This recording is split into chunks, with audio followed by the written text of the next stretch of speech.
Unraveled secrets. The slap stung worse than the words, a sharp crack across my cheek that echoed in the cavernous dining room. My father's hand trembled as he pointed to the door, his face a mask of fury and disgust. "You're no daughter of mine," he spat, voice low and venomous. "You're out of the will. $180 million gone. Get out." The crystal chandelier above us flickered, casting jagged shadows on the mahogany table, where my mother sat frozen, her wineglass suspended midair. I stumbled back, the world tilting, my heart a frantic drumbeat in my chest. Betrayal wasn't new in our family, but this was a guillotine. I was 16 when I first noticed the cracks.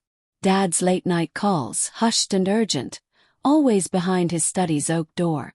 Mom's forced smiles at charity galas, her eyes darting to him as he laughed too loudly with women who weren't her. I'd rationalized it. Powerful men like him, oil tycoons with empires, had secrets. It was normal, I told myself, clutching my diary under the silk sheets of my canopy bed, ignoring the gnawing ache in my gut. But now, at 22, standing in the wreckage of that dining room, the ache had a name: truth. "Why?" I whispered, my voice cracking like thin ice. My cheek burned, but the real pain was deeper, a knife twisting in my chest. Mom's gaze dropped to her lap, her fingers twisting the napkin into knots. Dad's eyes, cold as slate, held no mercy. "You're not ours," he said. "You never were." The words landed like a second slap, sharper, deeper. Not theirs. I was their daughter, born in this house, raised in their world of private jets and gilded cages. Confusion clawed at me, but before I could speak, he tossed a manila envelope onto the table. It skidded toward me, spilling photographs and documents. I grabbed the papers with shaking hands. A birth certificate, not mine. A hospital record from 2003, detailing a baby girl, stolen from a maternity ward in Dallas. My birthday. Name. My face swam before my eyes, a blurry Polaroid of an infant clipped to the file. "Kidnapped," I read aloud, the word tasting like ash.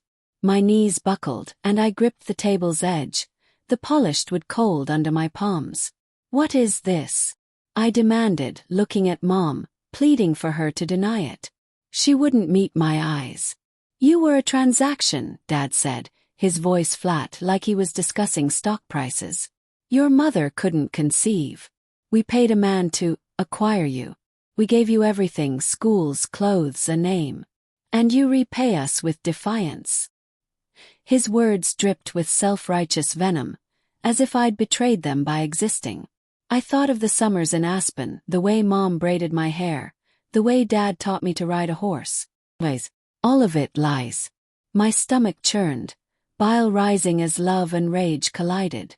"Who am I?" I screamed, the question tearing from my throat. Mom flinched, her wineglass clattering to the floor, red liquid pooling like blood. "Tell me." She sobbed, a broken sound, and finally spoke. "We didn't know her name," she whispered. "The man said your parents. They didn't want you. We did. We loved you." Her voice cracked, but the words felt hollow, a script rehearsed too long. Loved me. They'd built a life on a theft, raised me in a house of secrets, and now cast me out when I dared question Dad's business trips. The room spun, the air thick with the scent of spilled wine and betrayal. I thought of the lawyer's call yesterday, the one I'd ignored, warning me of urgent documents. Had they known? I clutched the envelope, my lifeline to a truth I wasn't ready for. "I'll find them," I said, voice steady despite the storm inside. "My real parents." Dad laughed, a cruel bark.